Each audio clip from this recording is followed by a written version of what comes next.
Today I am reviewing the 2021 BMW 4 Series Coupe.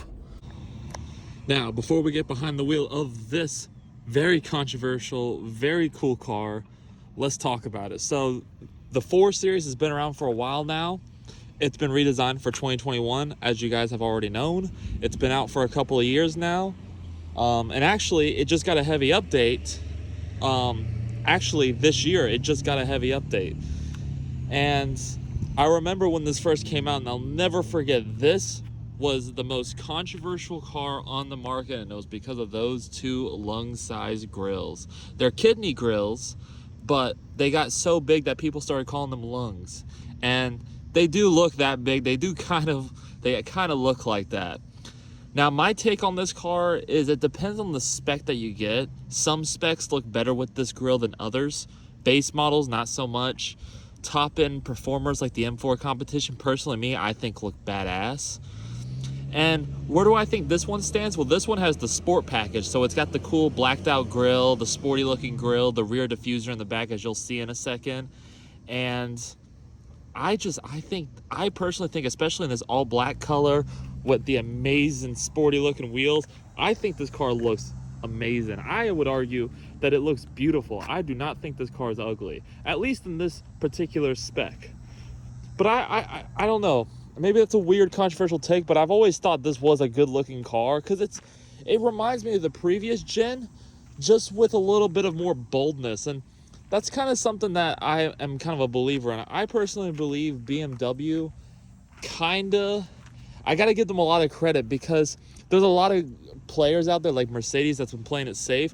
I like that BMW has been taking a risk with their design and trying to be bold. I mean, in a day and age where everything looks the same, I think this is amazing to see as a personal car enthusiast, to see a company go bold and go above and beyond to try to do something, even if it, is a little polarizing at first. Moving on to the rear end, right? So as you walk around the back, this is probably the least controversial and, in my opinion, the cleanest part of the whole car.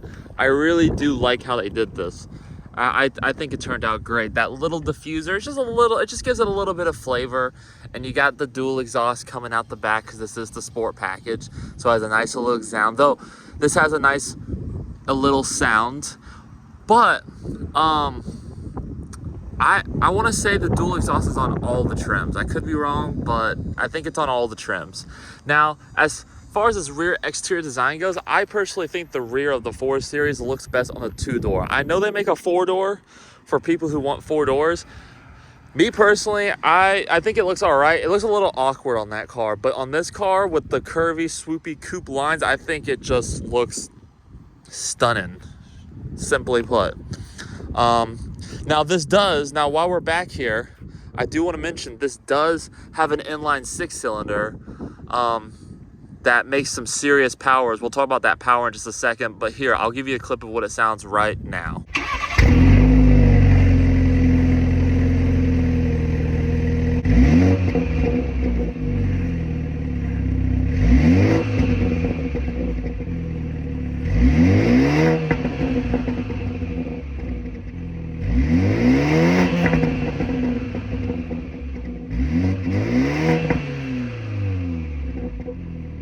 As you can hear, it sounds good. It's not super loud. It's not super in your face.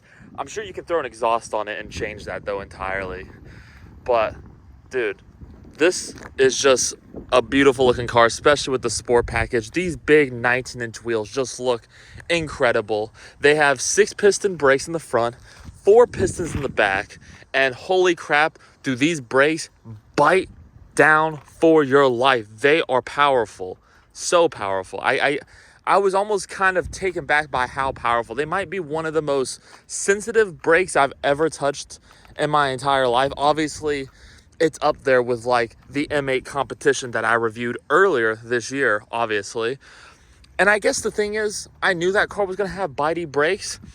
But when I got into this car, considering this is so much cheaper than the M8 competition, like half the price, and it doesn't have the same amount of power, I was still surprised by how well these brakes are, to be honest with you. I like how subtle it is. I like how clean the lines are. the swoops on the hood. I mean, BMW, I believe, did a really great job with the design. And I thought this even back in 2020. Now, I'm sure everyone who hated on this car is now loving the car, but I was ahead of the curve. I thought this was a good looking car even back then. Here is the inline 6-cylinder twin power turbo, as it says. This car makes 382 horsepower, 369 pound-feet of torque, and it does 0 to 60 in 4.3 seconds. So this will basically compete with like the Camaro SS in terms of power, which is really excellent stuff, if we're being honest. And it is powered by a 48 mild hybrid system. A 48 volt mile hybrid system. And she does look good, to say the least. Now keep in mind, they also come with a 4-cylinder as well, and the 4-cylinder puts out a little less horsepower. I think 2 something, 0 to 60 in the 5s. It doesn't matter. We got the cool one, and it is really, really nice to see. Closing the hood, you just grab it, and super easy, super solid. I don't like that it sounds like the hood's breaking every time you put it down. And by the way, that little beep is the car automatically locking away, because fun fact, as you walk away from this car, the car will lock itself, which is a really nice system. It means I don't even have to touch the key when I walk away from the car. But while we're talking about it, let's get in the car. So let me show you the key. That's the key with the little M colors. I love it. BMW is for lock, unlock. You got the trunk button and the alarm, right? But this is keyless entry, so you can keep it in your pocket. Just put your hand on the back of the door. Mirrors fold out, which is really nice, and all you do is open. Now this one has a beautiful dark red, almost maroon-like leather interior. And as you can see, I'm a huge fan of this interior. I think these are really, really well done, really good looking, really nice to spend time in interiors. They really have a good combination of sportiness and luxury all balled up into one. I think it really does find a good way to blend the two. But stepping inside, it's a really low step-in height, so be careful. I'm 6'2", so I gotta wash my head. But I fit here just fine. And to close the door, it's really solid. Just pull it. And it brings you your seatbelt, which is a really, really nice luxury.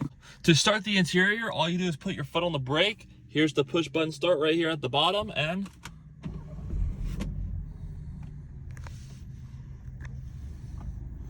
it is hot as heck outside. But anyhow, once you get the interior started, you got these nice gauges. They light up, they come to life. You got this beautiful looking 8 to 9 inch touchscreen. It looks a little dated, it looks small, but it actually looks really crispy, and I don't mind it. I think it looks great in this car. Got this really nice dash, injected molded plastic, but it feels really good to touch. Got these beautiful looking AC vents, and they blow out cold air, which is amazing. And this car is so configurable. You got these nice lights that light up in the dash that come alive at night. I will actually show you a clip right here. These beautiful lights light up your beautiful interior in a very stylish, elegant, and tasteful way, if I do say so myself. And then you also have a wireless charging pad, which does make your phone hot, but it still gets the job done. You have cup holders, and if you don't want to look at all that ugly stuff, you can close that off for that nice metal trimming, and it looks really good. It really brightens up the cabin. I like the look of it, and I just love the look of this red leather on the inside. It's luxurious, but also sporty at the same time. These seats are very comfortable. They really do hold you in place. So if you're doing corners, you're not going anywhere. You got this beautiful trimless mirror. That's pretty nice. And you also have these really nice lights that light up the cabin. They do look good in design, especially at night. Along with the ambient lighting that lights up the cabin, you can change that in the settings. You also have Harman Kardon speakers, as you can see right there, which is an amazing thing. The bass in this is amazing. The audio quality is crispy. Probably some of the best, crispiest audio I've heard. And you really can't go wrong. Now, right here, you do have all your driver assist settings and your cruise control, and I think your automatic lane keep assist and everything you could want. Even the stuff involving it practically driving itself on the highway, which is a really nice feature that I will try and will talk about in either a future video or further later in this video. I don't know which one yet, but I will be talking about this and addressing this because this will be an interesting thing to test out. Though I will admit I might need some time to get familiar with this before I talk about it, so more than likely will probably be in a future video. But nonetheless, then you also have this really nice heads-up display right here, and you can't see it now, but it does get bigger. It does get bigger. It can show your music. It can show your AM, your FM radio. It's almost like a screen in itself. It's small, but it gets a little bit bigger than what you think it does, and it really does a good job. It's only flickering because of the camera. It does that, but trust me, it's perfectly clear and perfectly nice. Here's the screen that not a lot of people like because people say it's not configurable. Personally, me, I like the look of it. Does it suck it's not configurable? Yeah, but I like that it's all digital. It looks good. It gets the job done. It shows you everything you can want. It is configurable. You can change it just a little bit, but like I said, it's not a lot. It's only just a little bit, and I don't really care because at the end of the day, this is a driver's car. Things like that don't really matter. You're too busy driving. Anyway, you have all your climate controls that tells you your temperature right here, which is really nice. And you have these buttons right here, and if you hover your finger over them, they tell you what they are in the screen, which is really nice. Now, here is your shifter here. To go in the reverse, you push the unlock button and push it forward, put your foot on the brake, push forward, and you go into this really nice, you got this nice backup camera, 360, and you have all these different camera angles, all these different things you can work with. And you even have a 3D view of your car, and you can go around the entire car. This is probably one of the best versions of this in the entire car business. Mercedes does this too, but BMW also does it, so don't think you can't do this with Mercedes, or don't think you can't do this with BMW. And as you can see, it looks like real time. It's some magic shit. It's truly mind-boggling how good this is, especially in real world application. I mean, it's truly stunning, truly interesting, and you even have a backup assist that helps you with backing up. It's pretty freaking cool if you ask me. Anyhow, overall, it's a really great system. You can't go wrong with it. You can even access your cameras down here if you need to look at it. And if you want to turn your traction control off, same down here. You have your parking sensors, and you can turn off automatic start stop, which is definitely a must. You have your drivetrain selection down here. You have Sport, Custom, Eco Pro, and all that stuff. Auto H is auto hold, so this will hold the brake for you when you are in traffic. This is a really great feature to have when you're stuck in bad traffic and you're sitting for a long time. I've been using this. It's amazing. Down here is your control drive for the touchscreen, though keep in mind this is a touchscreen, so you can also use it as a touchscreen, so you don't have to use this. But if you're familiar with it, then and you prefer it, you can use it. I like that they even give you that option though, irregardless, right? Something I really love, and I didn't talk about yet, but these seats, like I said earlier, they are comfortable, but one thing I forgot to point out is you can adjust the bolsters yourself, and you can even adjust lumbar support. I think that's really interesting. I think that's really nice. And funny enough, even though it's a coupe, you do have back seat space. I will get into the back if you guys so want me to. I mean, sure, the least I could do for you guys. But, yep, they do exist. So I guess you'll find out about that in just a second. Overall, guys, this is a really nice, really well done interior. Especially now that it's used, I think this is an amazing value. And everything has held up very well. Everything feels good. Everything does good. With all that being said, let's go ahead. Let's hop in the back seat and let's see what it's like. All right, guys. So the guy in the back is really simple. You just open the door. I have the seat already folded up. It scoots up for you, and then you just climb on back. And then once you put the seat down, it scoots all the way back, just like so. Once you are back here, it's pretty good. I mean, I don't know if you guys can see, but I mean, I have an all right amount of space. Not too bad, not too bad. It's a little tight. This is with the seat scooted up a little bit because I'm pretending the passenger is really considerate of me. Because if this was a lot further back, like where I sit, for example, it is so much tighter. Trust me, I wouldn't fit. But I kind of fit surprisingly right now. Now, as far as my headspace goes, If I'm like hunched over a little bit, I have just a tiny bit of headroom. But if I sit up, if I decide I want to sit up, I can't really fully sit up because the roof's blocking my head from fully sitting up. But I have a nice little headrest. If I lean back a little bit, it's all right, but it's nothing important. It's nothing crazy or impressive, to say the least. Now, you do have cup holders, as you can see right here. You have cup holders, which is also very nice. But nevertheless, it gets the job done, right? Surprisingly enough, you do have AC vents back here that do work. And you have a USB-C down here to charge your phone if need be. Very nice, honestly. You get quite a bit back here, and you got a nice little armrest. And yeah, it's a little tight back here, but it's not that bad. I think if you have a smaller friend, or you yourself are a smaller person, you could fit back here and kind of be relatively comfortable.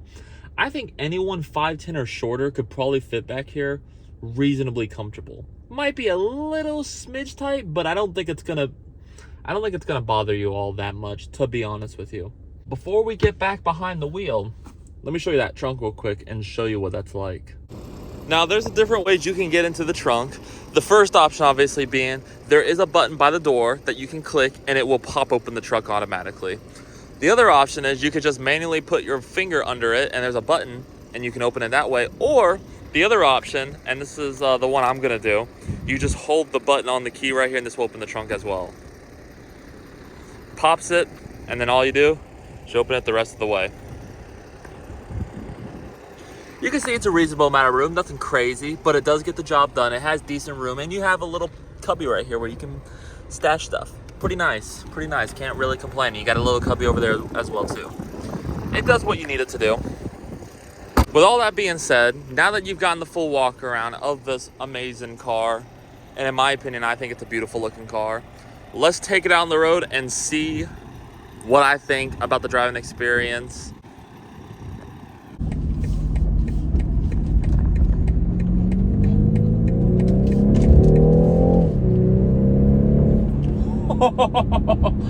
Oh, dude. It's not even the 4, it's not the M4 competition, but holy crap, that's still fast. All right, so now that you've seen the walk around of this car and me talking about the inside and all that good stuff and going over the horsepower and all that good stuff, let's talk about the driving experience. The best part of this car, the reason why you buy a BMW. And also, let's get something out of the way. If I haven't covered it already, I'm going to cover it here.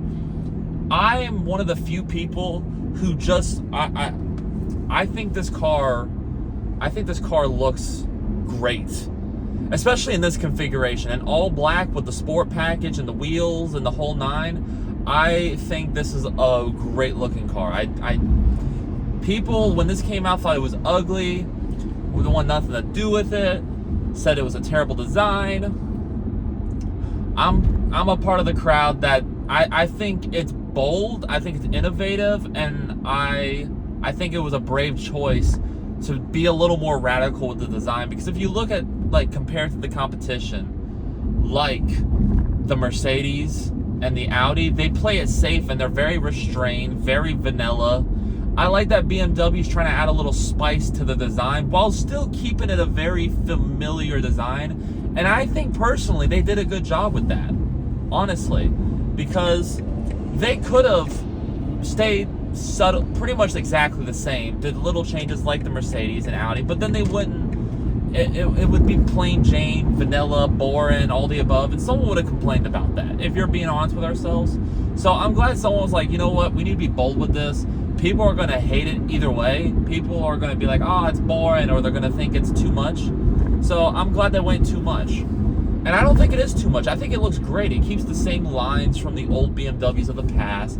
Keeps the old BMW look to an extent, but it finds a way to be different. The grille is bigger, and that's the part that turns everyone off. And I think especially on this package, the sport package, it looks mean. I dig it personally. I even dig it more on the M4 competition with the slats and the grille. That just looks amazing to me, honestly. The interior is even better. I love the look of the interior. Now, it's not as I think the interior, to sum it up, it's more sport focused than it is a luxury, but there is luxury elements that still makes it feel like a luxury German car, but it is focused on a performance-y looking interior than it is on a luxury interior. If you want a more luxury interior, you go buy a Benz. But this is still a pretty luxurious, well-built, nice interior to spend time in. It has a different mission. It's more focused on its sporty feel and look. But it's still nice. These seats are comfortable, honestly, and they really hold you. Oh my God, these seats really hold you. You can tighten the bolsters, which is absolutely crazy, honestly. I thought that was pretty insane to think about and to do. This car feels amazing, guys. I mean, truly, utterly. I've been wanting to review this car for a while. It's been so controversial. The new 3 Series and 4 Series have been controversial. And for this year, 2024, they got updates on the face. They got new headlights and a slight grille change. And I think they look even better now, the updated ones. But this one still looks great. And what I think is interesting is the new updated ones look pretty much identical to this, aside from a few changes that make it just look a little bit nicer. But what I'm thinking here is, if you want to save money, but you want a newer BMW, should you buy a used 2021 like this one I'm in right now? Or should you go newer and spend more money? I think with how well this car drives and feels and is, like, if you don't want that big ginormous curved infotainment setup, if you don't need that, if that's not something you absolutely have to have, I think this does a plenty good job on its own. Absolutely. I think it does. I think this is all you need, honestly. I know some people complain about the gauge cluster not being as configurable, but you don't really care when you're driving. It gets the job done. Like, who cares about the rest, right?